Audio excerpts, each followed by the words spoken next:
नमस्कार, आपके साथ मैं हूं समीर अब्बास। भारतवर्ष का नंबर 1 बुलेटिन आप देखने जा रहे हैं। मेरे साथ मेरी सहयोगी प्रीति रघुनंदन भी मौजूद हैं। शुरुआत कर रहे हैं इस वक्त की ताजा और अहम खबर के साथ। एसआईआर की समय सीमा फिर बढ़ा दी गई है।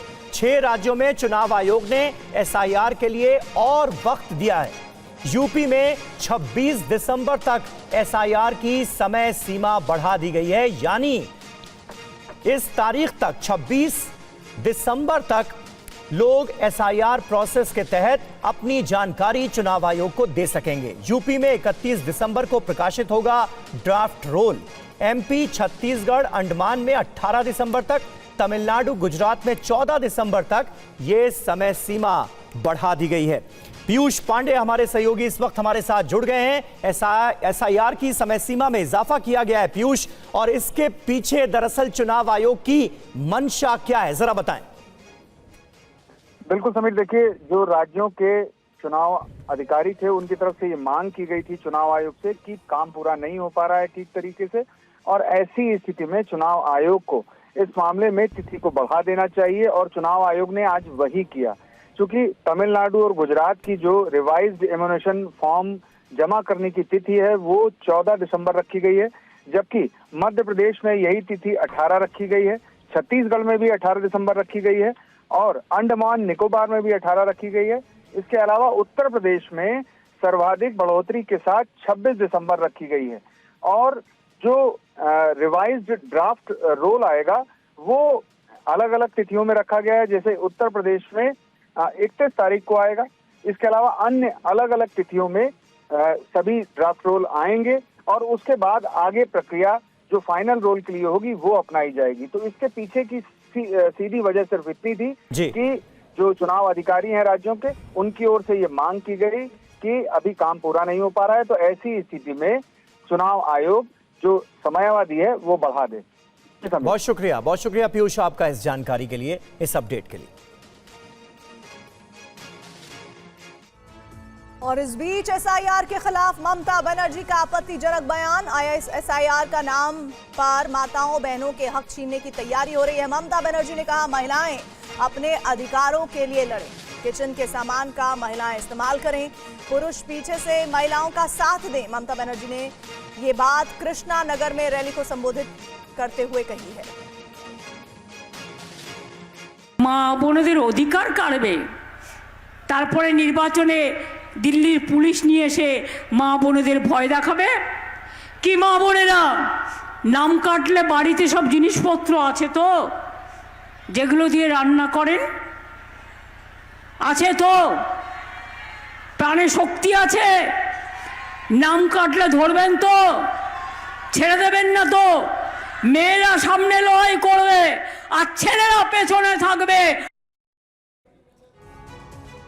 और आइए खबरों में आगे बढ़ते हैं। गोवा अग्निकांड की तफ्तीश में कई और परतें खुली हैं। लूथरा ब्रदर्स की शेल कंपनियों पर बड़ा पर्दाफाश हुआ है। गोवा अग्निकांड के अभियुक्त सौरव और गौरव लूथरा का काला साम्राज्य अब बेपर्दा हो रहा है। लूथरा ब्रदर्स की शेल कंपनियों का पर्दाफाश हुआ है। नॉर्थ दिल्ली वाले एक ही पते से जुड़ी 42 कंपनियों का सच सामने आया। ऐसे में लूथरा ब्रदर्स अब एक बड़े कॉरपोरेट घोटाले के घेरे में हैं। दस्तावेजों की पड़ताल में सामने आया है कि दोनों भाई कुल 42 कंपनियों से जुड़े हुए हैं। इनमें से ज्यादातर कंपनियों का एक ही पते पर रजिस्ट्रेशन है। वहीं गोवा अग्निकांड पर चश्मदीद ने बताया कि हादसे के वक्त क्लब में 200 से 250 लोग मौजूद थे। किसी ने मेरी मदद नहीं करी, बस चीखती चिल्लाती रही 4-4, 5-5 घंटे वहाँ पर सबके आगे गिड़गिड़ाती रही, मेरी फैमिली को बचाओ, अंदर फंसे लोगों को बाहर निकालो, प्लीज़ कुछ करिए, प्लीज़ कुछ करिए। लोग खड़े होकर तमाशा देख रहे हैं जलते हुए बाहर, कोई कुछ नहीं कर रहा सर। फायर ब्रिगेड की गाड़ी भी 40 मिनट बाद आती है, पुलिस भी उतनी लेट आती है। वहीं लूथरा ब्रदर्स के पार्टनर अजय गुप्ता को कोर्ट ने 7 दिन की पुलिस रिमांड पर भेजा है। गोवा अग्निकांड में नाम आने पर उन्होंने खुद को सिर्फ स्लीपिंग पार्टनर बताया। वहीं गोवा अग्निकांड पर दिल्ली की रोहिणी कोर्ट में आज सुनवाई हुई। अग्निकांड के अभियुक्तों सौरव और गौरव लूथरा की ट्रांजिट एंटीसिपेटरी बेल पर कोर्ट ने फैसला सुरक्षित रख लिया है। थोड़ी देर में कोर्ट का फैसला आएगा। इस मामले पर संवाददाता जितेंद्र भाटी ने special public prosecutor Atul Srivastava से बात की। आर्गुमेंट करा, जिस तरीके से वो दावा कर रहे थे कि उनकी जान को खतरा था, और जो स्टेट है वो रिवेंज से जो है कार्रवाई कर रहा है, बुलडोजर चला रहा है। कभी भी स्टेट रिवेंज से नहीं चलाती। ये डिफेंस काउंसिल है, वो तो कहेंगे अपने तरफ से। मैंने बताया कि अभी तक कितने भी आदमी पकड़े, किन्हीं के साथ किसी ऐसी प्रकार की घटना नहीं हुई है, ना किसी ने कोई एलिगेशन लगाए। सर इसके बीच में आपने ये भी कहा कि उनका कोई बिजनेस नहीं था। घटना घटने के बाद 1.5 घंटे के अंदर फ्लाइट बुक की और गए वो। नहीं, उन्होंने अपने बेल पिटीशन में ये कहा कि हमारे कोई बिजनेस के सिलसिले में हम ऑलरेडी जा चुके थे सेक्स को। हमने कहा नहीं, घटना घटी है 11:15 बजे रात की और 1.5 घंटे के अंदर आपने टिकट कराई है और 5:30 बजे के लिए आप चल पड़े। जुडिक्शन को लेकर भी आप सवाल खड़े कि मेंटलिटी हुई? नहीं, हमने बताया कि जुडिक्शन जो ऑनरेबल सुप्रीम कोर्ट ने कहा है उस आधार पे उस दिस इज अ कंडीशनल, वो कंडीशन फुलफिल नहीं होता, इसलिए इनकी बेल की सुनवाई यहाँ ना की। मेडिकल हिस्ट्री को भी आपने नकारा कि उसमें भी कुछ धान। सर हमने कहा कि ऐसे कोई सीरियस एलिमेंट नहीं है, वो कोर्ट ने भी अप्रिशिएट किया। फैसले पे कब का आना? सर आज 5 बजे शाम के लिए। और वहीं गोवा अग्निकांड मामले में बड़ी कार्रवाई भी हुई है। पासपोर्ट सस्पेंड होने के बाद थाईलैंड में लूथरा ब्रदर्स को हिरासत में लिया गया है। ये पूरी खबर देखिए।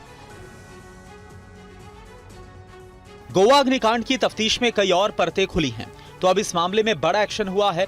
भगोड़े लूथरा ब्रदर्स को थाईलैंड पुलिस ने हिरासत में लिया है। सौरव और गौरव लूथरा को डिटेन किया गया है।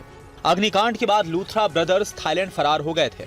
अब लूथरा ब्रदर्स को थाईलैंड के एक होटल से हिरासत में लिया गया है।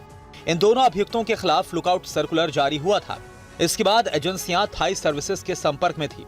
सौरभ और गौरव लूथरा गोवा अग्निकांड के बाद से ही फरार थे।